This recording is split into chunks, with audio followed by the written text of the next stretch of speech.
What?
All lies will be exposed. There are my gators in the chat. Good to see everybody here.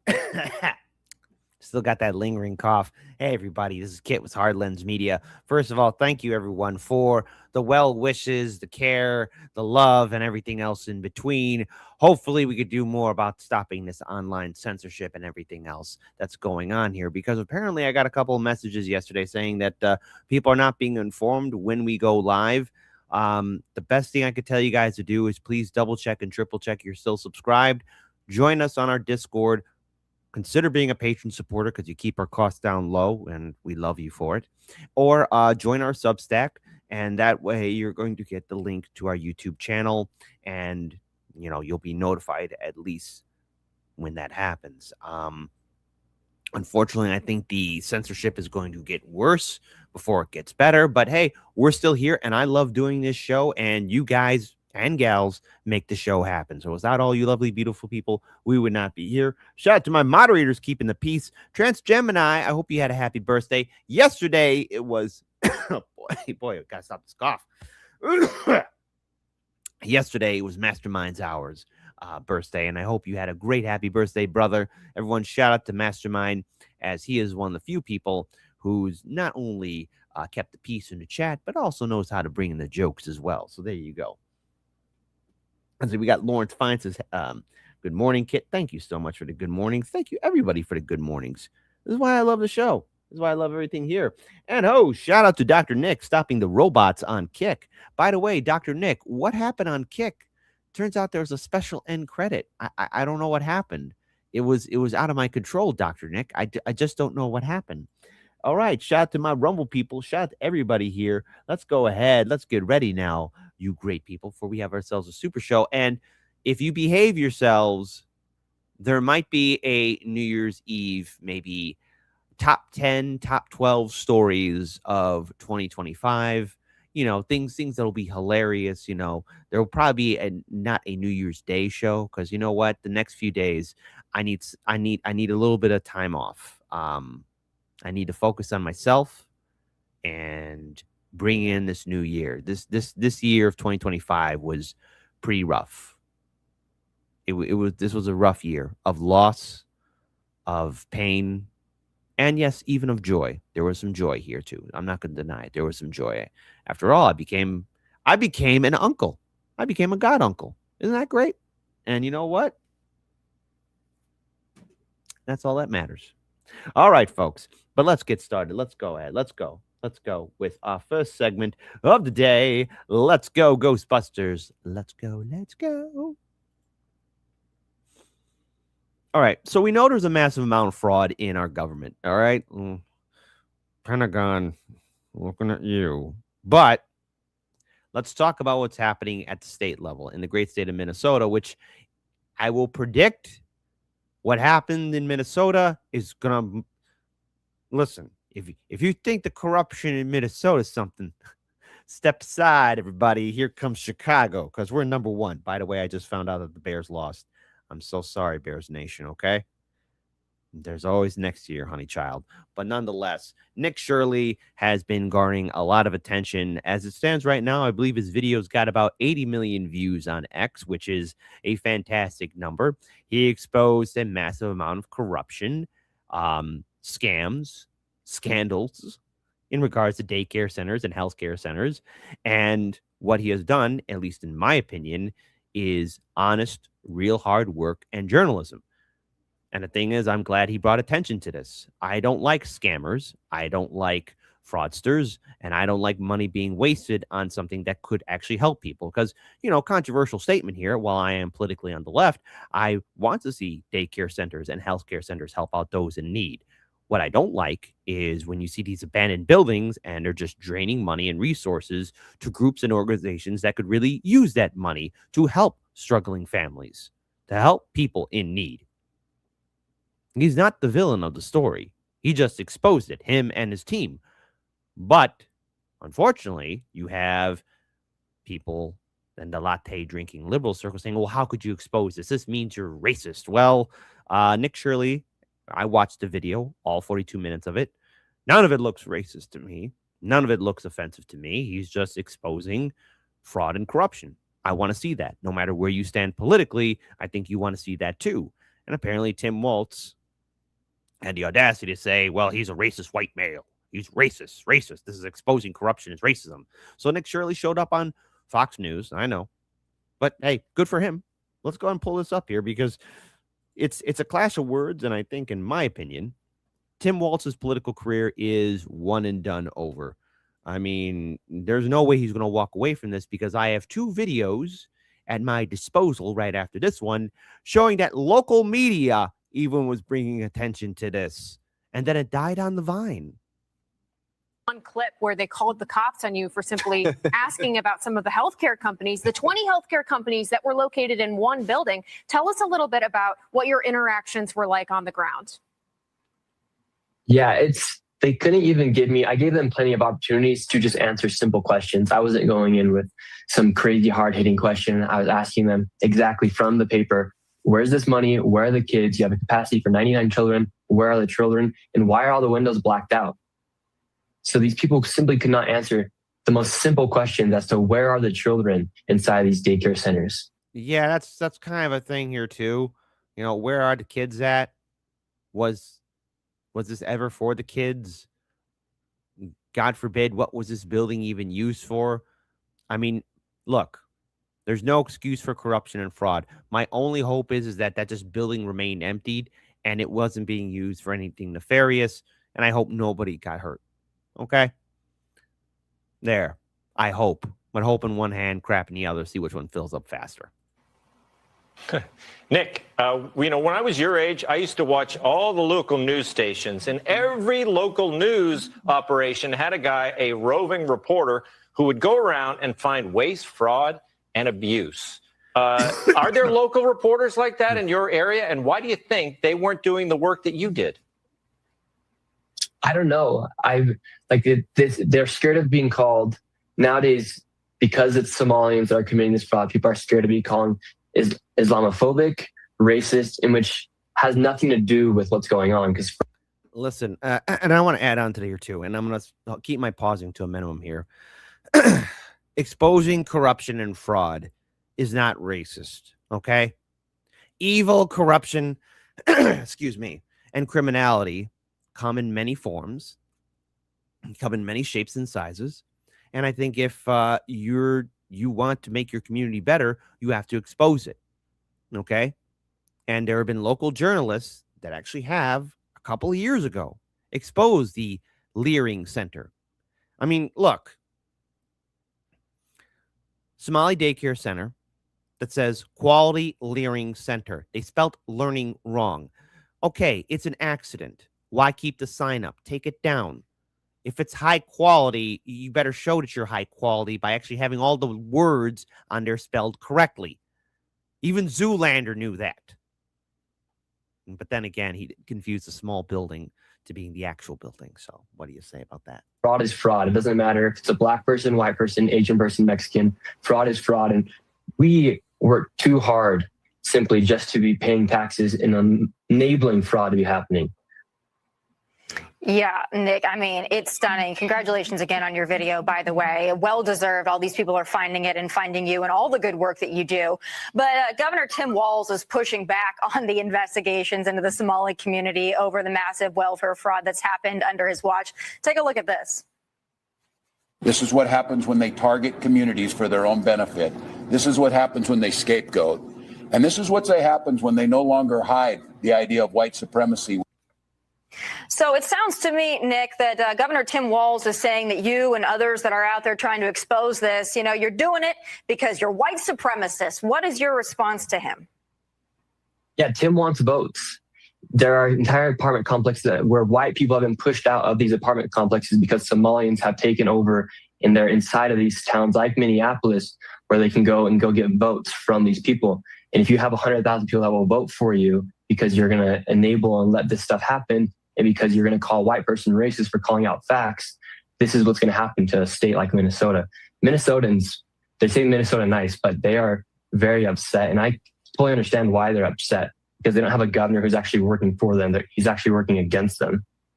Nick, your video's been viewed 93 million times. What do you think will be the result of this? Do you think that things will change because of bringing attention to this, or do you think it'll be much the same, swept under the rug and keep moving forward? Yeah, there better be change. People are demanding it. The investigations have been launched just from that video alone. And so there better be change because, like I said, we work way too hard to be paying taxes. We work way too hard to be not knowing where our money's going. And at the end of the day, people in the government, they work for us. We don't work for them. And so it's their responsibility to hold these people accountable. And so if there's not something that's happened, people are going to be very frustrated. And so if President Trump's watching this, it's time to really get down to nitty gritty. All right. Now, look, hold on. Expecting the hub center of corruption, Washington, D.C., to save the day. Okay, fine. Go ahead. But there's a couple of things that can happen. There's going to be maybe a double down effort to try and prevent or halt any further investigations, or either that these centers do shut down and magically relocate to another part somewhere in Minnesota. That's how these scams do work. Yes, there's been a lot of attention to this, and there should be people who should be held accountable. That's when the wheels of justice and the legal process system comes in, and it moves notoriously slow. It just doesn't happen overnight. They might shut her down, they might close down business, but the scam, if it's still good and if it could be relocated and restarted again, then it can happen all over again. It's the game of politics, and you better believe that this is going to be a chip that's going to be used during the 2026 midterm election cycle by Democrats, which I have to say again, Democrats, if this is the hill you want to die on, go ahead, keep defending corruption, but it's nothing new because here in Chicago, we have Democrats who defend corruption and corrupt institutions and failed policies. It's a story that's as old as time itself. I'm glad that Nick was able to bring attention to this, but it's becoming a story that's all too familiar in red and blue states of facilities or organizations that don't help people who are struggling. You see, we have the money to set up the fake stuff. We just don't have the money to really help people because it's incentivized that people remain poor. It's incentivized that people remain struggling. Why help people when you can still keep the money coming in and pretend to help? Have those feel-good photo ops. Just saying. And to make a difference in this place of Minnesota that is pretty much like Somaliland right now. Nick, this was such an important project. Tell us a little bit about what you're doing next. What's your next project that you're going to be taking on? Yeah, I mean, I don't want to reveal too much, but the fraud exposing will continue. There's lots of things happening here inside of America and across the world. And so just showing people what things are, matter of fact based. I'm not trying to make things right or left. Just trying to show everybody things as they really are, fact-based. And you can say whatever you want. You can use all sorts of hate words and whatnot. But at the end of the day, my job is just to show people things as they really are. I'm not trying to put a right-wing twist or a left-wing twist on things. I'm just trying to show people things for as they really are. Yep. And good for him. And I wish him a long, successful career in exposing these frauds. But mark my words, there's the thing called the algorithm and rhyme and censorship, to which, every content creator should be well aware of it. I mean, who am I to dictate or tell anyone, hey, be careful of this? But there's always going to be that way of silencing and suppressing somebody. It happens. And as soon as you make a big story like this, you upset the powers that be, and they shake things up, and they'll make sure that nobody finds you or sees your name. I mean, that's just how it works in the game of politics. But Tim Walz actually having the audacity to say that this was racist or bad. He did the job that the media is supposed to do. And see, this is why there's going to be a clampdown on independent media, because the mainstream media was made a fool of. But it wasn't too long ago where the media, way back in 2019, I believe, correction, between 2019 to 2023, the media actually covered that fine Leering Center and a couple other locations. Case in point right here. Let's watch it as a family should. Family time. I started by visiting Quality Learning Center Daycare. So it is that 14B. Which sits right in the heart of downtown Minneapolis. Between 2019 and 2023, the Minnesota Department of Human Services found 95 violations at this location. They range from failure to keep hazardous items away from children to no records for 16 children, which include things like immunizations, emergency contacts, and medical needs. So state investigators placed Quality Learning Center on a conditional license in 2022. Quality Leering. I went to the daycare's location several times, and only once did I see people there. Oh, that's your daycare. But I did not see any children. So there are 80 kids in there? No. After school? Okay, gotcha. All right, thank you. DHS declined an interview, but in a statement acknowledged Quality Learning Center was put on a conditional license because of its poor safety record. But it still received nearly $8 million in taxpayers' money since 2019. Its conditional status removed in 2024. Removed in 2024. But there's a little bit more here, my friend. something that you should know, we should all know. So here, let me go ahead and pull this up here so we can know a little bit more about this, because the media did. Again, now this is a video from 2018 in the great state of Minnesota. Remember 2018? What an innocent year. Agencies closed Baraka Child Care Center yesterday morning while investigators executed a search warrant. It's one of 10 being investigated for financial misconduct of the state's child care assistance program. WCCO's Jennifer Mayerly shares where that money would have gone instead. Nearly 2,400 kids are on the waiting list for Minnesota's child care assistance program. It helps low-income families pay for child care. Look, Green Wolf, you're asking a serious question here that even I'm kind of scared to even find out, which again, look, after seeing everything with the Epstein files, yeah, let me read what you wrote here. I wonder if these kids ever existed, if they were trafficked or what, because this is just creepy and seems evil. Yeah, you're hitting the nail on the head. No debate from me. What happened to those kids? Were they just names made up? Were they ever real? If they were real, where are they? I kind of want to know, because, you know, that's the thing that's going to keep me up at night. Were those kids ever real? Were these families ever real? And I've been seeing here in the comment chats, too, a lot of people saying, like, well, this was bound to happen. There was no oversight. And the thing is, look, you need to have oversight. You need to have accountability, especially when it comes time to handling massive amount of money, helping working class families and poor people, okay? You need to make sure that, you know, the I's are dotted, the T's are crossed, and everything is in the green little check box. You know, so there you go. So everything's clicked and ready to go. If there isn't, well, then this is how corruption flows freely. This is how, again, systems get abused. What Nick Shirley did wasn't wrong at all. He did the right thing and should be commended and saluted for it. He should not be vilified like how he was by Tim Walz, and he should not be vilified by anybody else on social media. I mean, you even had Hassan Piker's dumbass even speak out and say, well, what's the big deal? Well, the big deal is corruption and fraud. I don't like it. No one should like it. No one should stand for it. It's not racist to expose corruption.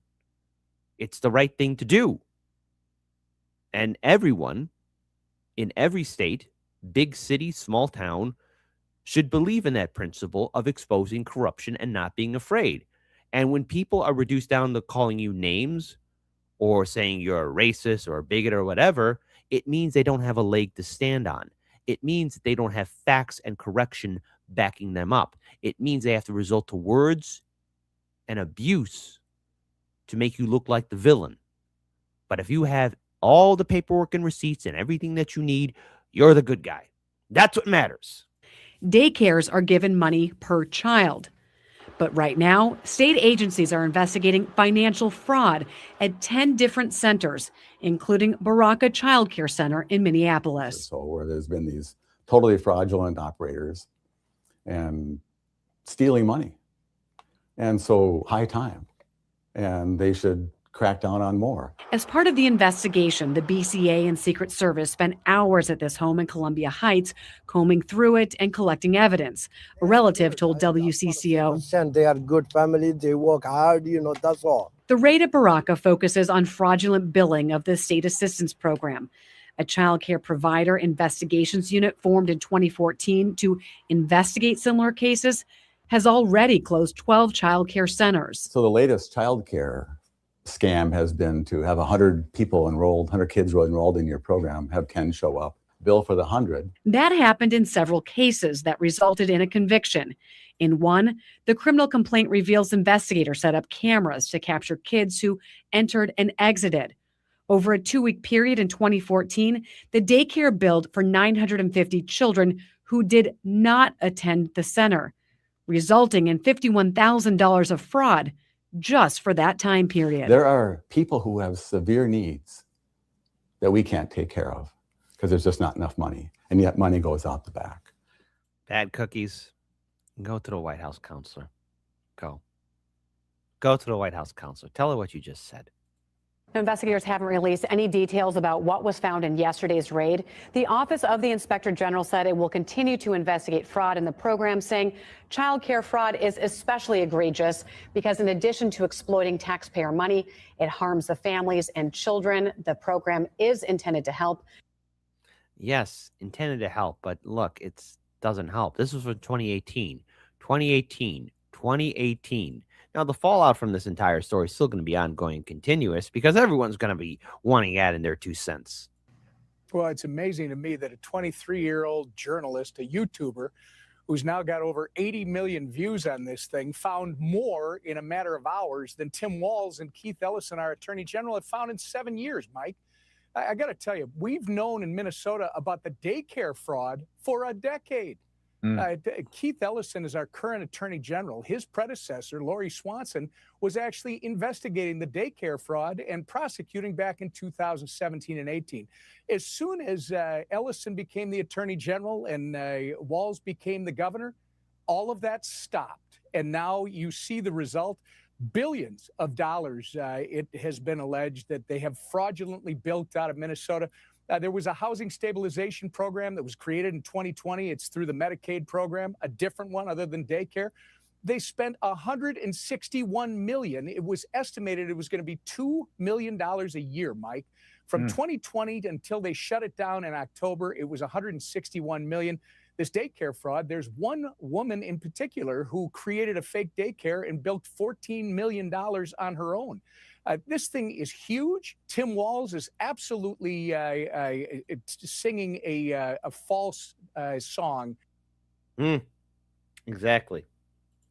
So what's a big takeaway here? Okay, when it comes down to fraud and fraudulent activity, so much money has been wasted on the system. So the thing is, we're looking at millions upon millions, not just regular small millions, but in the 9-figure and, dare I say, crossing the Rubicon even much higher, of taxpayer money that has evaporated over years of mismanagement.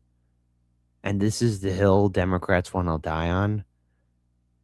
There was no one doing any kind of oversight, and yet there's going to be the shield wall of defending these facilities, these daycare centers and healthcare centers that provide absolutely nothing, whose doors remained locked. I'm very curious to see, if there's any other outlying, stores or restaurants that have maybe CCTV camera footage, perhaps maybe focused near these areas, these facilities. What does the foot traffic look like? Were there ever kids there going there in the first place? Because if it's not, and all of this becomes publicly available, then we need to know overall who signed these checks, who allowed it to happen, who's doing these jobs. I mean, does anyone care anymore?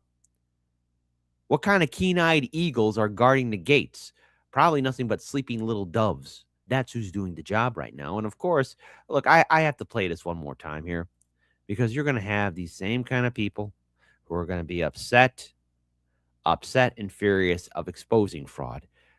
I know, we're going to laugh at this. I played this yesterday. Now we're being followed by the Somalis. This is another daycare center, absolutely no signage, and there's no footprints in the snow of children playing outside.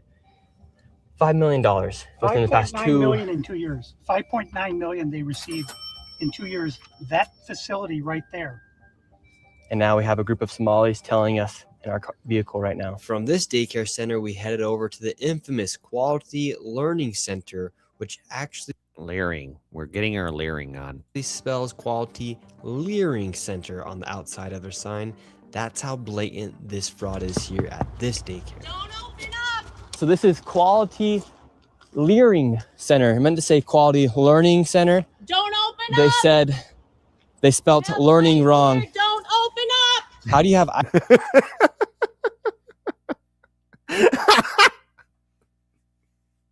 Oh, I bet she shows up to every single No Kings March protest.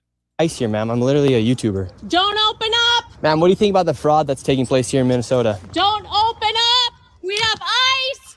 And what do you think about this place being licensed for 99 children Don't open up! and getting $4 million over Open the up! It's ice! $4 million in the last 2 years? Go away! What do you think about that?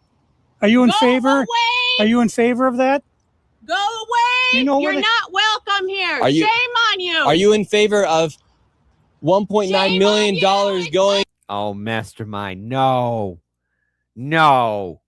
You're a gentleman and a scholar. I refuse to believe that was imposed upon you. Not in my presence. Not in my presence. I can't believe it. No, never. Open up, it's ice. $4 million in the last 2 years. Go away. What do you think about that? Are you in favor? Away. Are you in favor of that? Go away. You know where You're they- not welcome here. Are you- Shame on you. Are you in favor of $1.9 million going illegally, fraudulently to this business that has quality learning center but can't even spell learning right on the door? Don't open up. Ma'am, we are not ICE. I don't care who you are. You don't belong here. I belong here just like you belong here. Don't open up. It's ice. You do realize that there's supposed to be 99 children in here at this building, but there's no one here. This is a State of child daycare Minnesota center. says 99 children. Paid $1.9 million this year in CCAP funding. Do you know where the children are? Were they kidnapped? They run away? Where are the children? This is state of Minnesota. Right here. And who are you? My name's Nick Shirley, ma'am. And who are you with? Nick Shirley. Nick Shirley on YouTube. Yeah, so who are you with here? Oh, he's just been doing some research investigating the fraud that's taking place here in Minnesota. Yeah, I'm with Nick Shirley. This lady, she's calling us ICE. We're just trying to put law and order back in the streets of the United States. Get rid of all the fraud. I like how he has in the background. Again, Quality Learning Center. This right here should be evidence enough of a full-scale investigation. Why keep the sign up there? Not to mention, if I'm a parent, you know, I would not want to put my kid in a Quality Learning Center. Okay, Learning, which should be spelled correctly, Learning Center. You know, hey, for those of you who are parents, you know, guardians, you know, step parents, grandparents, whatever, you know, whatever is your title, I'm willing to bet even you yourselves would look at the sign and be like, nah, we're not going here. But why keep the sign up? Perhaps I should call somebody. I don't know. But hey, whoa, wait, check this out here. Turns out Walz strengthens oversight, office says, after Minnesota fraud report. So they strengthened oversight after they were caught with their pants down. Well, when you get caught with your pants down, you're in luck, right? Well, Minnesota Governor Tim Walz office defended its efforts to crack down on fraud after a viral investigative video made headlines over a daycare facility that appeared largely inactive despite receiving significant state funding. What happened to those kids? Were those kids real? I want to know. Please, Nick Shirley, please let us know what's going on. The governor has worked for years to crack down on fraud. Bullshit.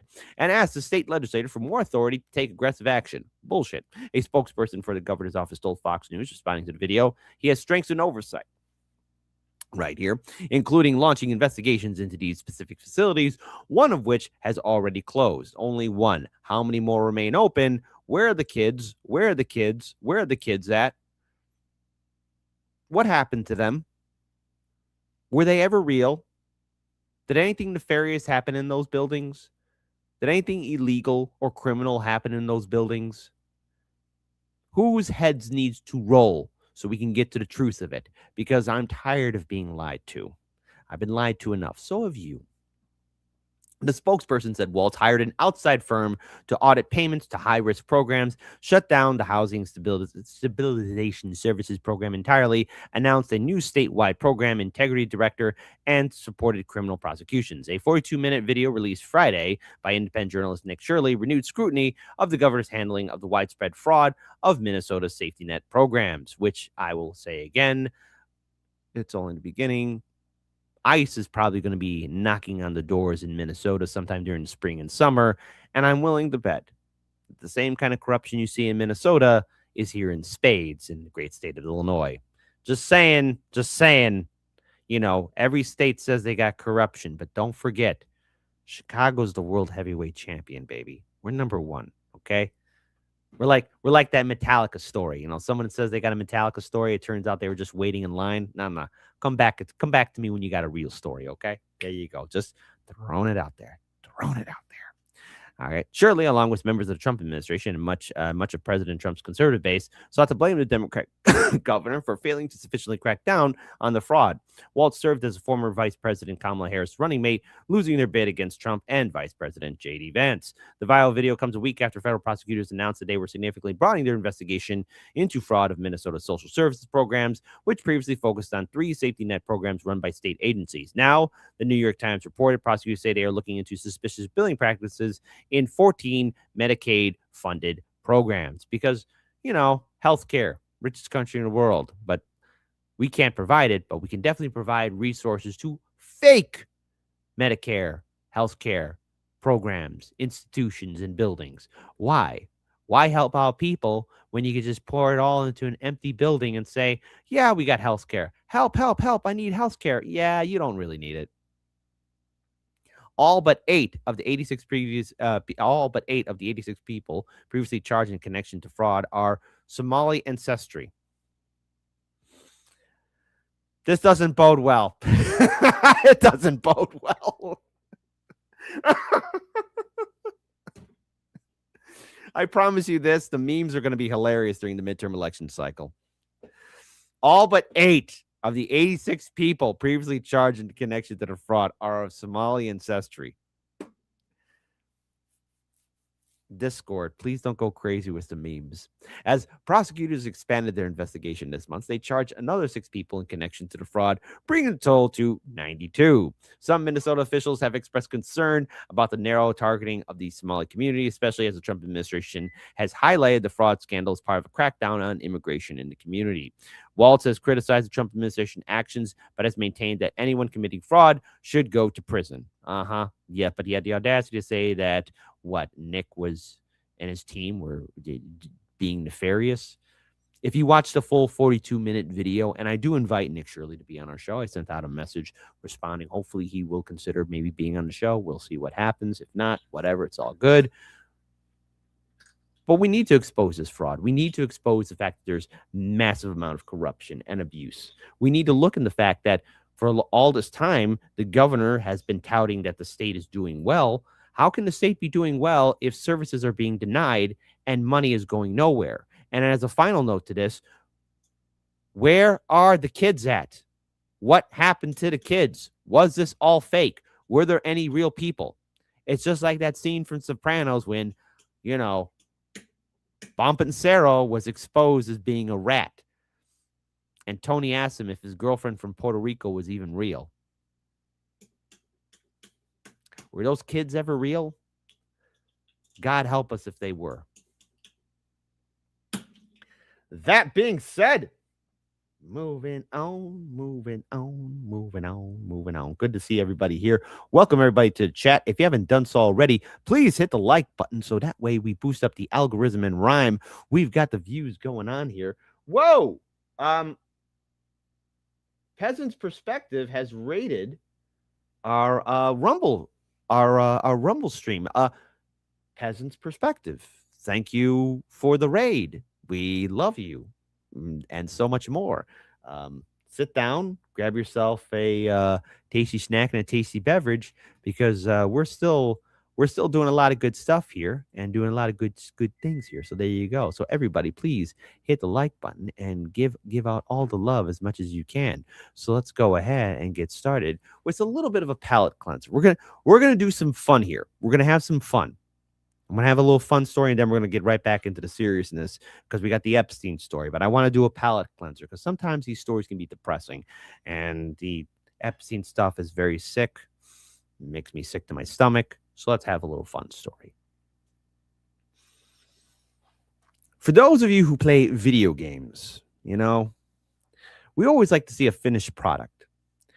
Star Citizen is set to become the first $1 billion game while still in alpha, driven by ships costing actual thousands and thousands of dollars.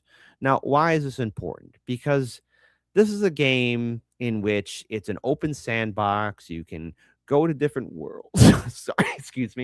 Go to different worlds, different planets, but it's still in the alpha stage. And I remember when this game was being promoted and shouted out. It was right after when, so many other games that are promising space adventure were coming out too. But yet, where No Man's Sky was able to deliver a finished product, we're still waiting for Star Citizen to be done. It's still in the alpha stage. Billions of dollars on it, and yet no finished product. But yet people are actually spending their hard-earned money on buying ships in the digital space. Now, listen, if I had hundreds of thousands of dollars, I'm not buying a fake spaceship. Okay? I'm going to be selfish and save myself and use that money to go for a trip to Japan or South Korea or somewhere else, okay? And actually live life. So Star Citizen is on track to making gaming history by becoming the first video game to surpass $1 billion in funding while still in development. All right. As of December 2025, the long-running space simulation has approximately raised $928.2 million through players' pledges, paid access, and in-game purchases, leaving it with a striking distance of the $1 billion milestone. No other video game has reached this level of funding before launch or full release, placing Star Citizen in a category of its own within the industry. Who's keeping this game alive? Like, either shit or get off the pot. Developed by Cloud Imperium Games, Star Citizen has remained in an alpha or early access state for more than a decade, with players able to test new systems and content while development continues. Despite the lack of a finalized release date, funding has continued to accelerate rather than slow down, fueled largely by the sale of virtual spacecraft.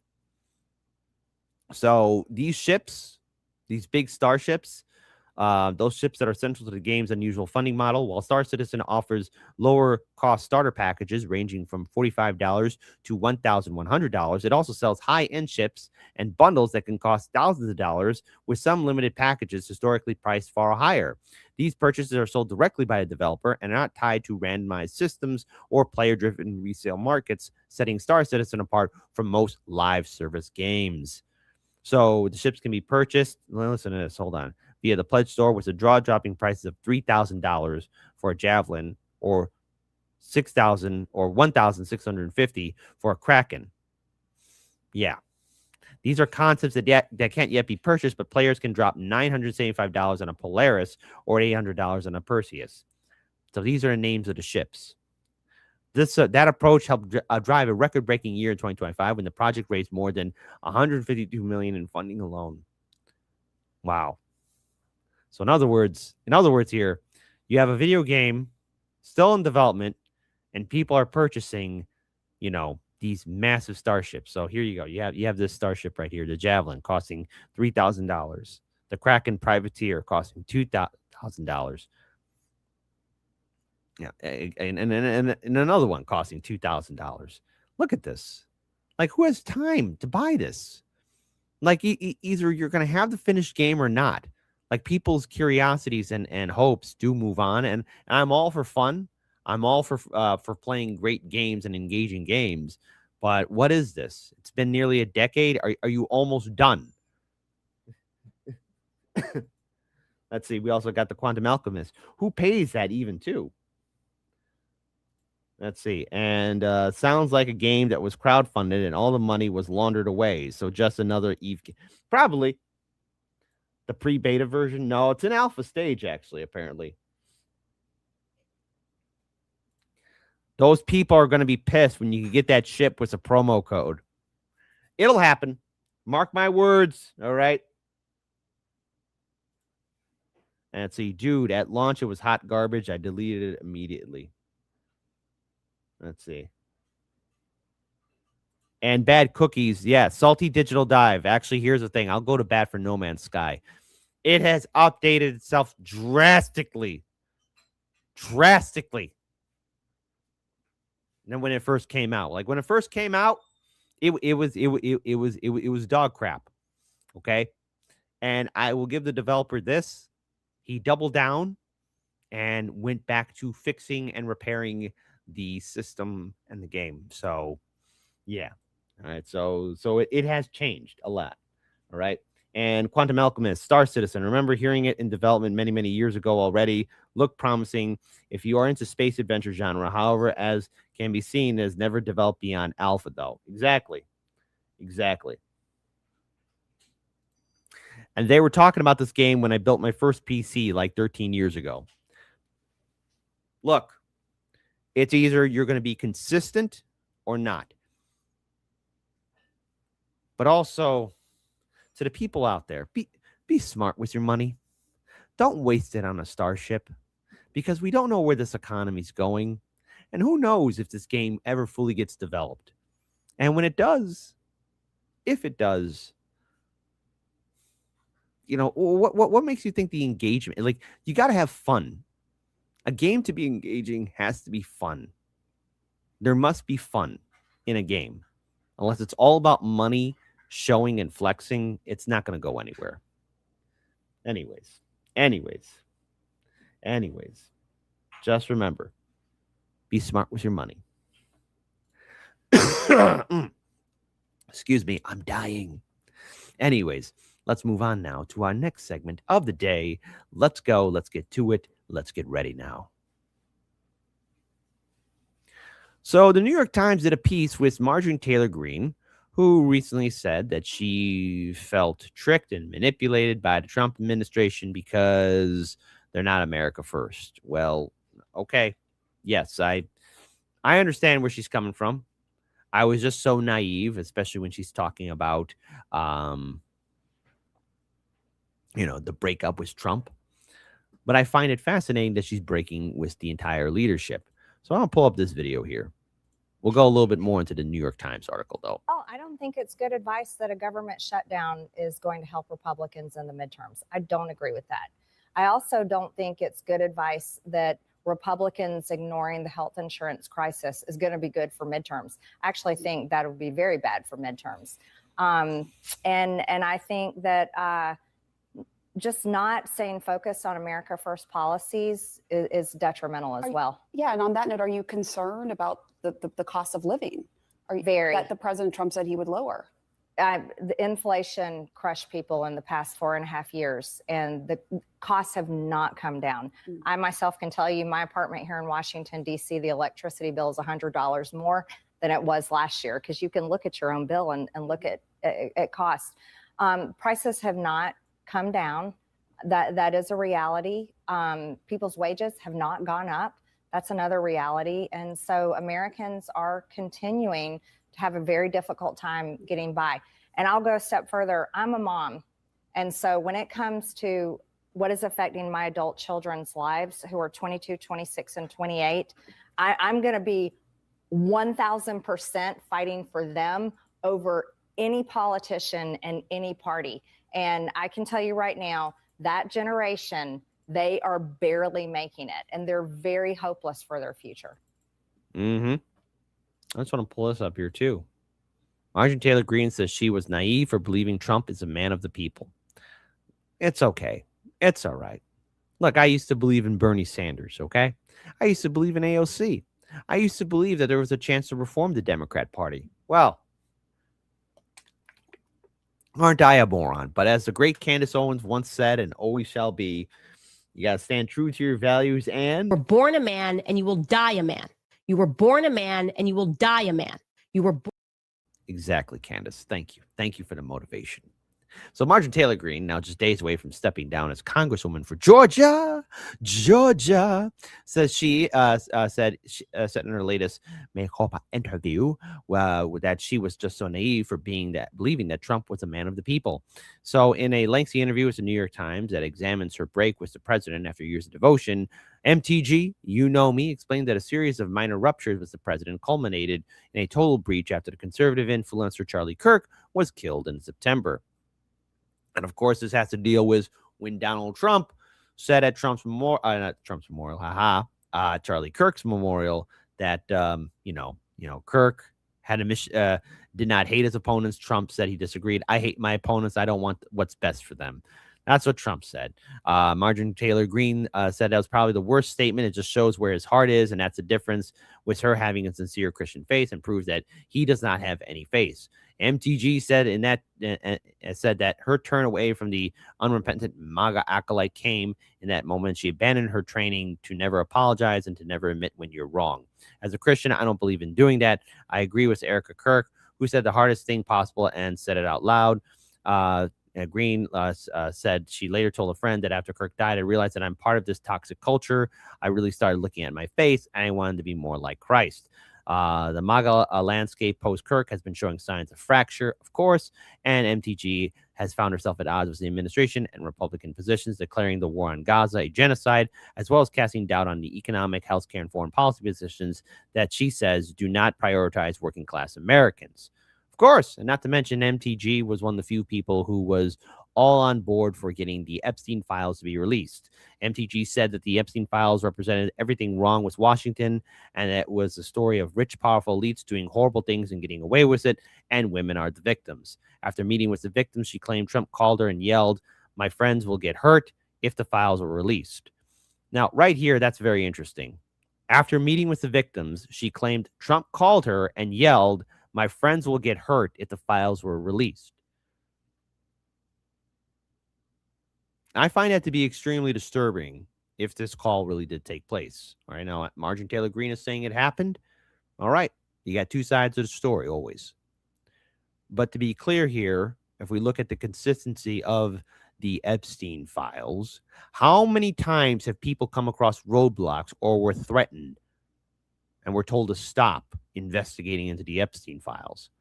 I mean, we could be here for days counting example after example of people getting phone calls, threats, text messages, emails, being told to shut up, walk away, don't ask any more questions. And not to mention, look, the Department of Justice, Pam Bondi, you did not do yourself any favors by having 70% of the redactions for the Epstein files being available for the public, which, by the way, again, whoever did the redactions, you're terrible at your job, because some brave, wonderful, outstanding people were able to find out and do themselves remove the redactions. So great job. I hope we see more and expose more, because this isn't a Democrat hoax. This is an actual real story about how the top 1%, the Democrat Party, the Republican Party, the ruling class, covered and protected the most prolific trafficker in international history. Continue on. In the interview, MTG said that she had been wrong to accuse Democrats of treason. She acknowledged that she is now a political outcast from both sides. That's great. But, you know, Democrats, listen, it's okay to be mean to Democrats. It's okay to be mean to Republicans. I'm like radioactive, she's acknowledged. Everyone's like, she's changed, Green added. I haven't changed my views, but I've matured. I developed depth and learned Washington. I've come to understand the brokenness of that place. Yes, because D.C., Washington, D.C., is a cesspool. DC's always been a cesspool, and I'm glad that she was able to come to her political senses. Do I think this is the end of Marjorie Taylor's political career? Probably not. All right. Listen, at the end of the day, there's always the temptation of getting right back in the realm of politics. Or perhaps maybe MTG has seen so much after being in Congress for 3 terms. Maybe she got her sense of smell and was like, I can't save this sinking ship. And she's also realized just who Trump is and what the MAGA movement's all about. And it's okay. It's okay. Look, we still got unending wars. We have unchecked corruption. And this administration failed miserably with the release of the Epstein files. I mean, you're going to release them, and then what, 70% of them are redacted? The redactions are for the victims, not for the perpetrators and the criminals that committed said crimes and abuse or alleged crimes and abuse. Okay? But I think everyone has a right to know who was swimming with Epstein, who was dancing up and down with Epstein, who was protecting Epstein. I think the people need to know. And I'm glad that Marjorie Taylor Greene, MTG, was one of the dauntless few to be screaming and standing at the microphone and standing in solidarity with the victims. What more can be said? Great. Everyone should come to their senses with all these politicians. Everyone should realize it. I mean, I think this is a rare, refreshing moment where you see a politician admitting, yeah, I screwed up being associated with them. All I can ask is for forgiveness. Now, maybe some people will forgive her, maybe not. But at least she went out there in the public. Do you ever see, like, maybe the Squad doing that? I wonder if the Squad will ever realize about forced to vote. Like, again, forced to vote was proven to be correct. It was an actual thing that worked.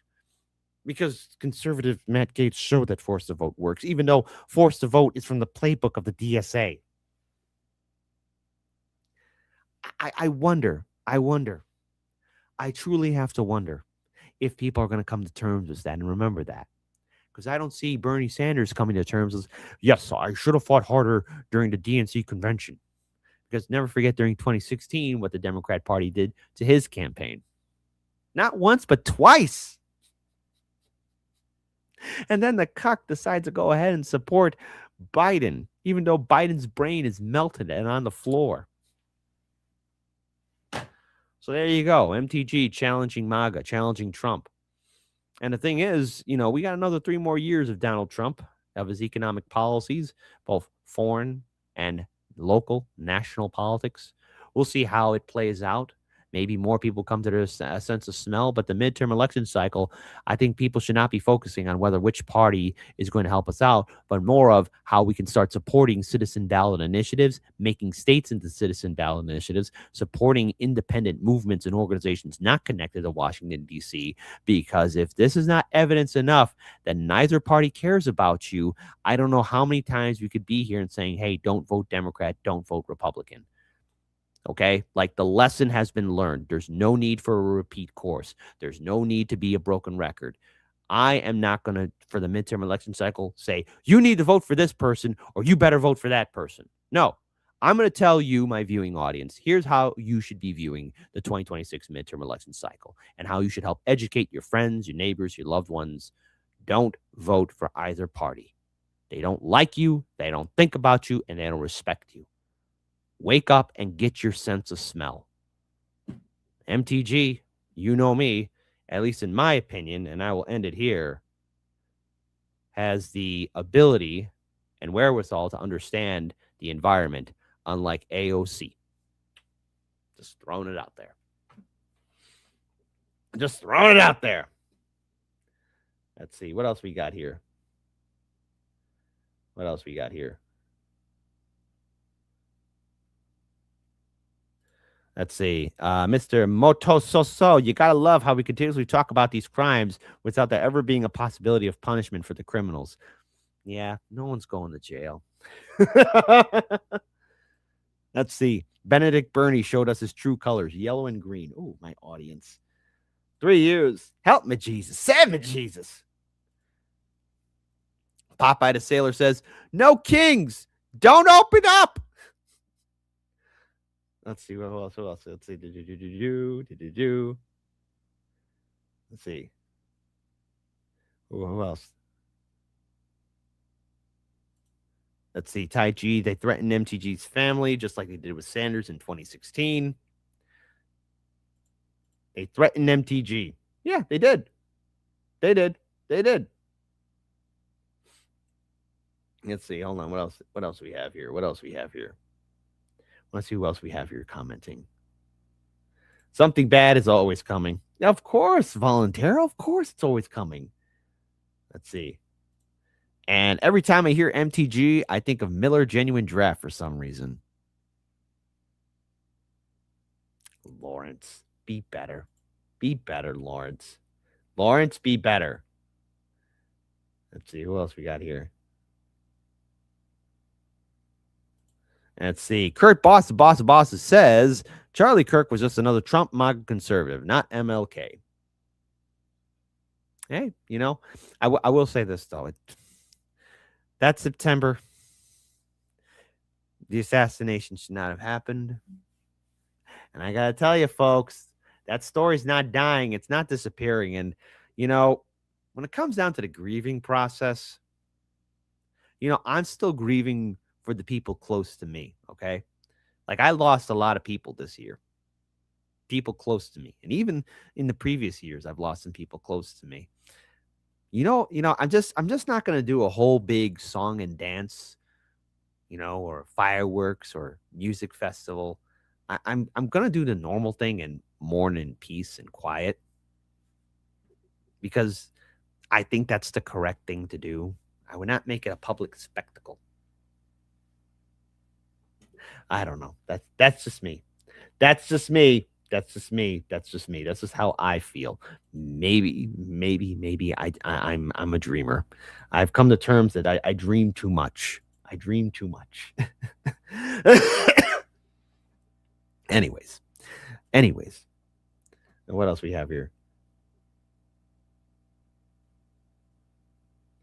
Sunny day.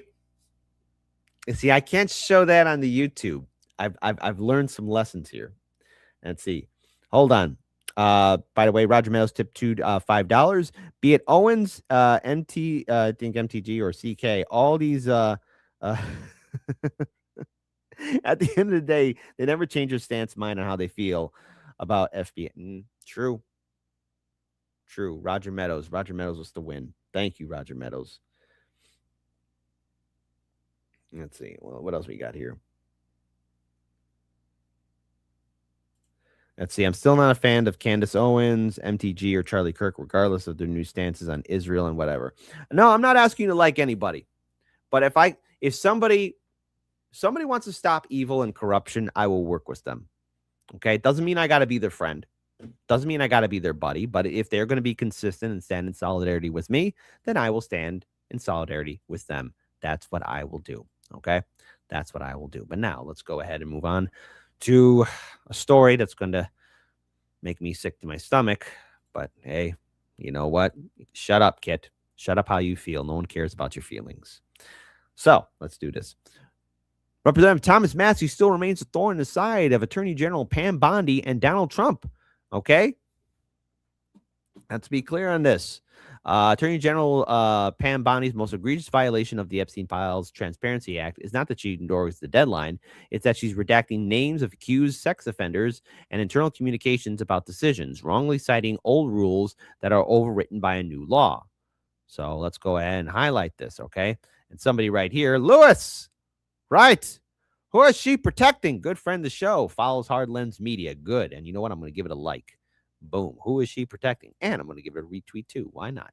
So there you go. Why? Because I can do whatever I want. So here for section 2 is section B. Make publicly available in a searchable and downloadable format all unclassified records, documents, communications, and investigative materials in the possession of the Department of Justice, including Federal Bureau of Investigation and United States Attorney's offices that relate to Jeffrey Epstein, including all investigations, prosecutions, custodial matters.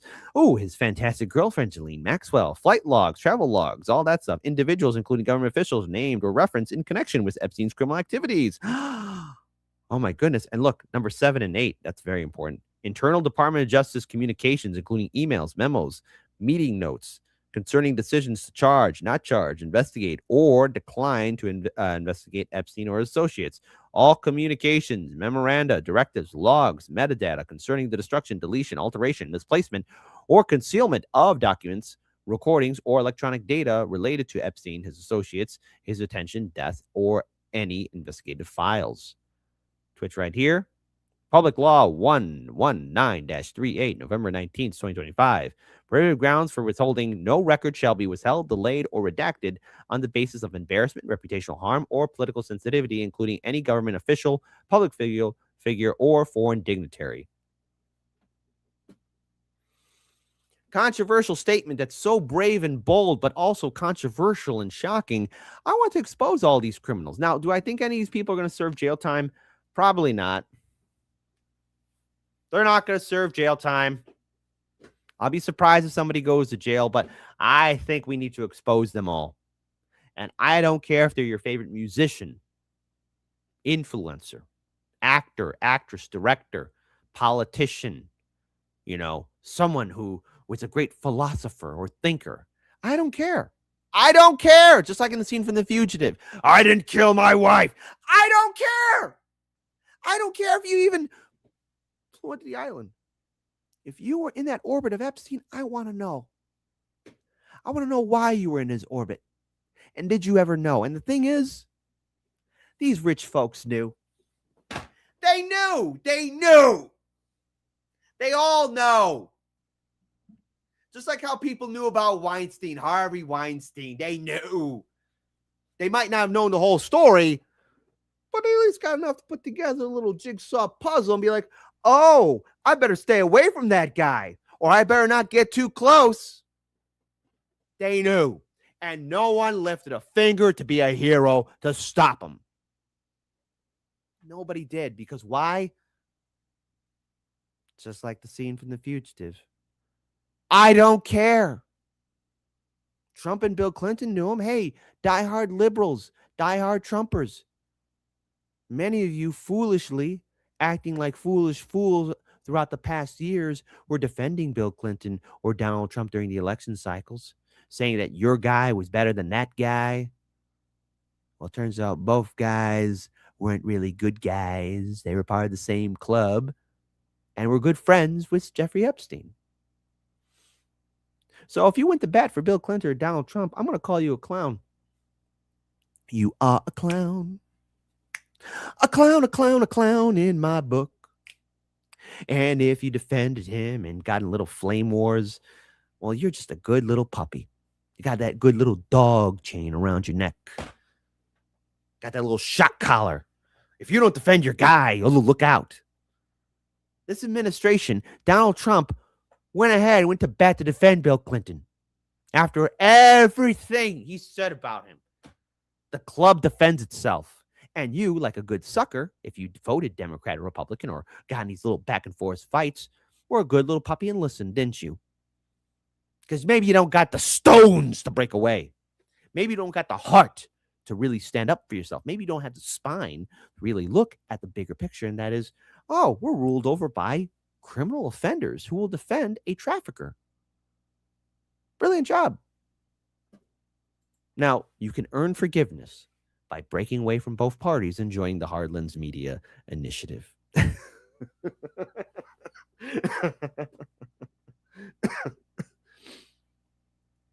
And by the way, don't think I forgot. Yeah, Mr. Motoso So. Noam Chomsky told those who chose to remain unvaccinated during COVID, let them eat cake.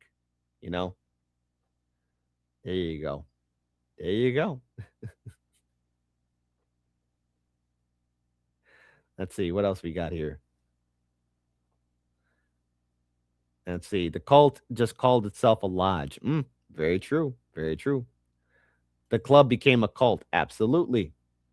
Absolutely. I want to pull up something else here too, just so you guys can see it, because apparently, right here, just want to put this out here.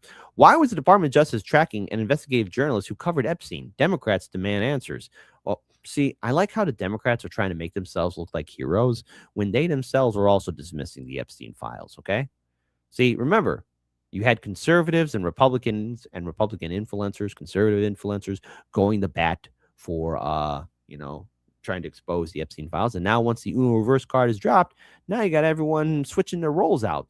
The Democrats and House Oversight Committee demand answers from the Department of Justice after details of a flight taken by investigative journalists well known for covering Jeffrey Epstein turned up in the PDF files. Miami Herald reporter Julie K. Brown, author of the book Perversion of Justice, which was published in 2020, posted on X Sunday, does somebody at the Department of Justice want to tell me why American Airlines booking information and flights in July 2019 are part of the Epstein files attached to the grand jury subpoena? As the flight itinerary includes my maiden name and I did book this flight, why was the Department of Justice monitoring me? Well, why? Brown also addressed the matter on a post on Substack in which she said she had expected to see her name in the Epstein files because of her reporting, but added, what I didn't expect to see was an American Airlines flight record from 2019 with my full name on them, including my maiden name, which I don't use professionally. It's an unusual name, so it's clear it's me. Her X message was reposted on the official Oversight Democrat account, when the comment, Department of Justice needs to explain why travel information and booking itineraries for a journalist are in the Epstein files. Because they're spying on everybody, goof troops. Have we forgotten that they're spying on us all? I mean, 2019, yes, it was a few years ago, but I'm going to give you a shocking statement. They've been spying on people longer than just 2019. Ever since 9/11, Patriot Act, NSA, CIA, FBI. Hello to my handlers, by the way. Can you please not censor me anymore? The Independents contacted DOJ for comment. The near unanimous passage of the Epstein Files Transparency Act through Congress in November set in motion a 30-day deadline for the Department of Justice to publish all of its past investigative material on Epstein. Yes, all material. All material should be available. All lies should be exposed. The billionaire PDF file and trafficker who died of self-deletion in a New York City jail cell in August 2019 while awaiting trial. President Donald Trump signed off on the bill after months of pressure to release the information. He had previously promised his supporters and would, and amid persistent questions about his past friendship with Epstein, which he said ended long before it became fashionable in 2004. Trump has not been accused of any wrongdoing in relation to the financer, and everyone's appearance in the files should not be interpreted as evidence of guilt. But they knew. Just going to pull this down here. Look, people know about Epstein, okay? Anybody really could have stopped him if they wanted to. Anybody could have stopped him. Anybody could have stopped him if they wanted to. And I want to pull up this interesting video here. Now, yes, it's Ryan Grimm. I know it's Ryan Grimm. Please, everyone, please put your tomatoes down. I just find this fascinating here. I want to pull it up here for a reference. That's all. Ryan Grimm. The part of the question with Jeffrey Epstein has always been about definitions. Is he an agent? Is he an associate? Is he what in the murky world of intelligence, what was Jeffrey Epstein? Was he employed by the Mossad or the CIA or MI6? Was he a liaison that worked with all of these different agencies? From your reporting, what would you call him if you had to call him something? Well, we don't have a W-9 or anything from Epstein. And I think that kind of misunderstands the relationship. Like if you think about Mossad, for instance, or the CIA, like running people, yeah, they are organizations and they have ambitions, they have projects, but he was operating at a layer above, I think. The Mossad and the CIA, they're there to serve the major power centers, throughout the world, and different factions within them serve different factions at different times. But if you think of the kind of global elite as kind of organized around that Davos conference, or this Davos crew out there, like the CIA, it's more properly understood that the CIA works for them, and Jeffrey Epstein was an integral player in that Davos set. And I think sometimes his allies and he himself was waning. He's not doing as well. Other times his power is on the rise. That's how it works inside nebulous organizations like this. But he's right there at the center of this, fundamentally undemocratic global institution. It's not even an institution. It's just this amoebic type of entity. He's right there in the middle of it, and he still has to jockey for power, but he is then able to deploy his own assets, whether it's Mossad or whether it's people in the CIA, in order to serve he and his allies' own interests, which sometimes align with the interests of Israel, sometimes align with the interests of the U.S., but they're also self-serving interests. What are the main concerns, the primary objectives of the quote Davos set? Is it a monolith, or do those people have varied interests? I think they're in competition with each other for each other's resources, for sure, but they're also in competition with the 99.9% of the world that doesn't really want them to exist. And so what they're trying to do is kind of justify their existence and maintain their power and justify their existence. That's why when they get together, they often talk about the kinds of things that would be wonderful if they delivered on them. They're going to end world hunger, or they're going to end illiteracy around the world. They're going to go after disease and malnutrition. They're going to reverse climate change. And yet somehow it just all keeps getting worse, and their power continues to grow, and their wealth continues to be concentrated at the very top. So their goal is, I think, self-perpetuation and kind of continuing to lock down, their position in the world, and to keep the public at bay, because they're fundamentally an undemocratic entity. Someone, Catherine Austin Fitz, described some of the people you're talking about as intergenerational pools of capital. Yes. Does that make sense to you? Yeah, definitely. They are, yes, and they're very much transnational. Right. Like they are not American.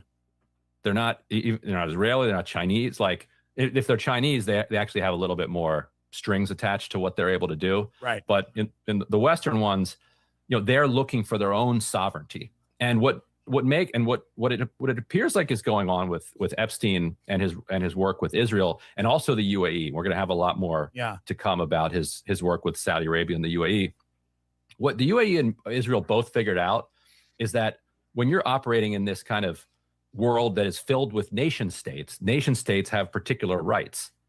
They can vote in the UN, they can set up banks. Those banks can then move money, and those banks are then subject to the laws and the judiciary kind of within those states. And if the national security apparatus controls that judiciary, you can basically be a criminal gang. Like so the United Arab Emirates, for instance, they're doing enormous amounts of like money laundering. Like if all this wealth that's coming out of Africa flows right into the UAE, and then they skim off the top. You're like, how are they doing this? This is basically mafia stuff. It's like, well, they call themselves a state. They call themselves a government, so they can do that. And Israel does a version of that as well, where the state is aligned with the companies, and they have this protection that they can operate in a way where if they were just private actors, like, wait, you can't do that. Right. So it's kind of a cartel. Yeah, exactly. Well, finally, we learned the truth about the big thing of everything. And that is, there was a whole system, blackmail, surrounding politicians, not only here in the USA, but international. A big spy game of power, abuse.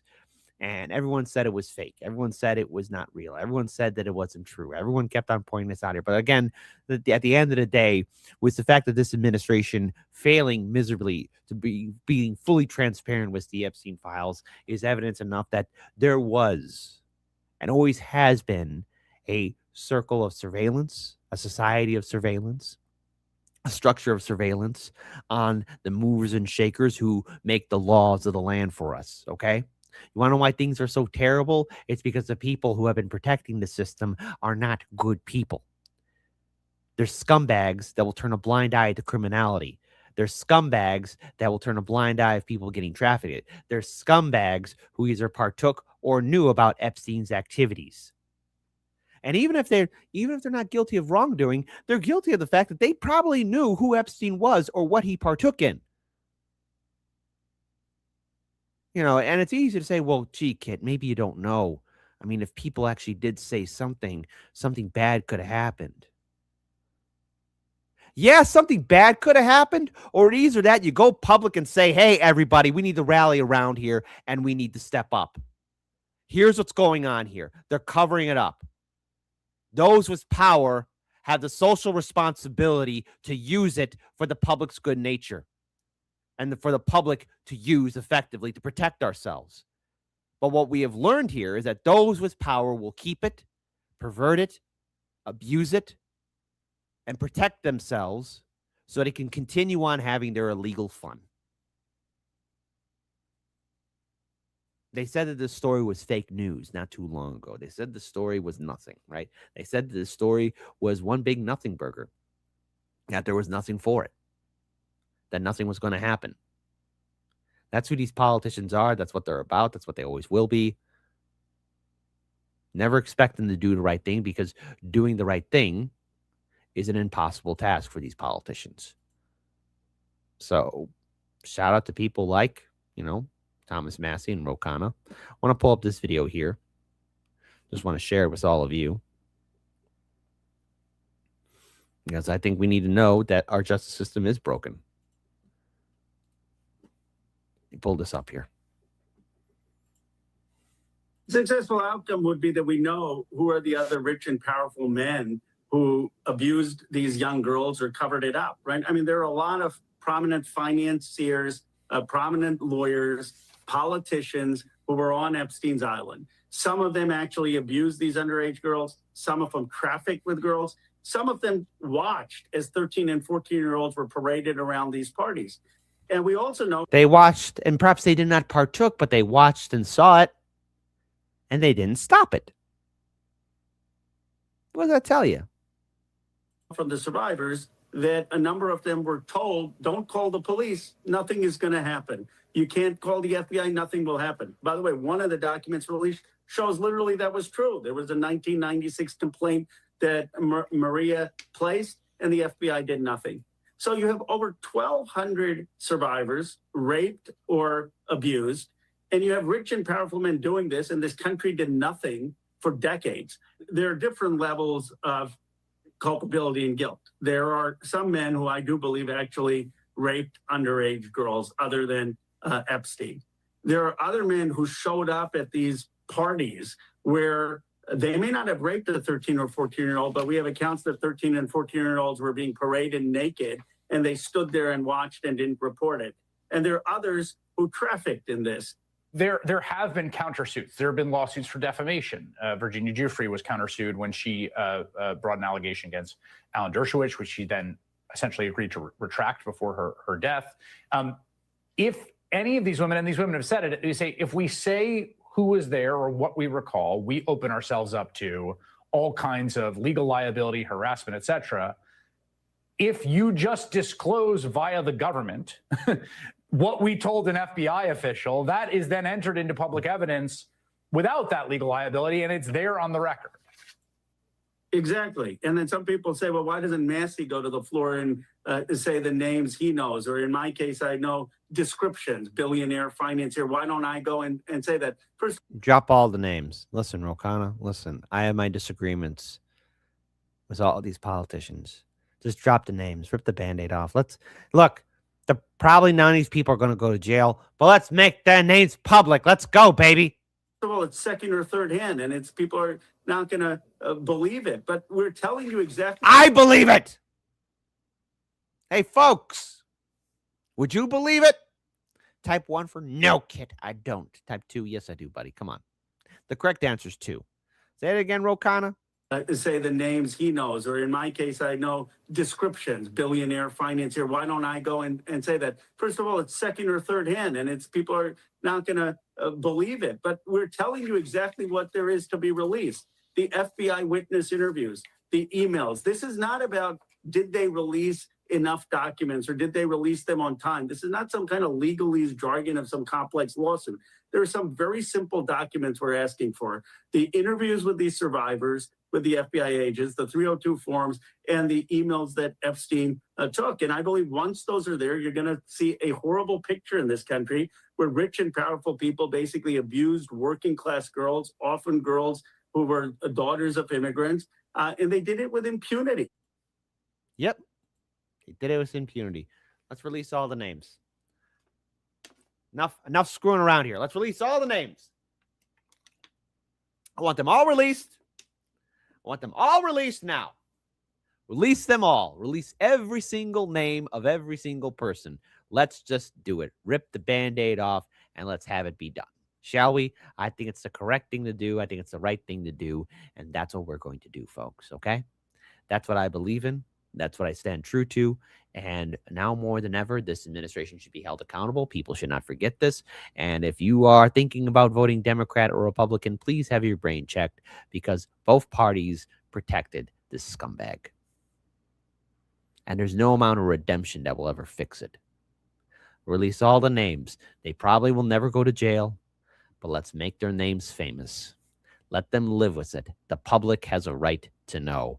Expose all the names and the names of the great prophet, Cat Williams. Shout out to Dr. Nick for this interview. This interview saved my life so many times over, especially in 2024. Cat Williams was the quote of 2024 going into 2025 and still remains strong in 2026. Say it with me, my friend. All lies will be exposed. As they should. Drop all the names. Drop them all. And with that, oh no, are we at the end? I'm sorry. I don't think we're at the end yet, but we got to go. I was going to talk about Chicago and ICE, but I will save that maybe. Oh boy. I think I'll save that for a New Year's Eve special, okay? A New Year's Eve special. I'll be going over the top 12 stories of foolishness, of everything else in between. I also want to give a good shout out to my friend Eric Carbella, who was given a shout out by a Tozy because there was a roundup about Vitelli, looking into him. Oh boy, talk about making a dumb decision this year by going to a country, causing problems during an election year. And listen, he's right now detained. It's going to take 2 more years for his case file to see the eyes of a judge. That man ain't going home anytime soon. And he's not a U.S. citizen. He's a citizen of Russia. So when both Putin and Trump give you the cold shoulder and walk away, you're kind of like in a no bueno situation. ¿Cómo estás, pendejo? ¿Qué pasó, cabrón? By the way, again, it got worse when the president did a YouTube reaction video to all Vitelli's stupidity, okay? Like, why would you do, like, you're screwed. You know you're screwed when the president does a YouTube reaction video and says, we don't do this in this country. Ah, poor Vitelli. You know? That guy's cooked. He's cooked, people. He's cooked.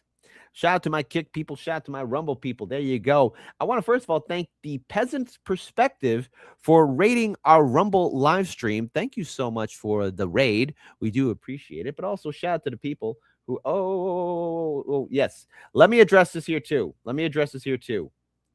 Kit owes me movies. Let me explain what's going on here.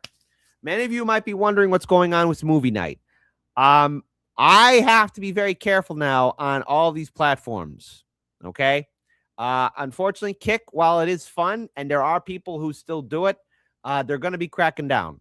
And same thing for Rumbles.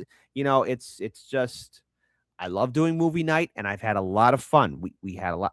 It's going to come back, but I got to be smart about this. Okay. So yes, BW, I'm well aware of movie night and, you know, promises made. Thank you, Roger Meadows, for also the super chat here too. Really do appreciate all the support. I still don't know what happened on Sunday brunch where people were talking about penis museums. What's wrong with you, my audience? You know, I was looking at the live stream chat and everyone's talking about penis museums. And I blame Lady Alex the most. Lady Alex, I don't care if you're on retirement. I'm holding you personally responsible. Everyone's talking about penis museums. Shame on you. Shame on you all. But yes, I know about movie night. Perhaps something will happen, but I got to be careful. We got to be careful because they're going to be cracking down more on that stuff. So there you go. Let's see. Anashara4949 says, take care, Uncle Kit. Well, yes, actually, I owe the little person some Christmas presents. I got some Christmas presents. So there you go. That's going to be happening very soon. Yes, old man Barker. Yes, after the show, I had a very serious conversation. Like, what's going on here?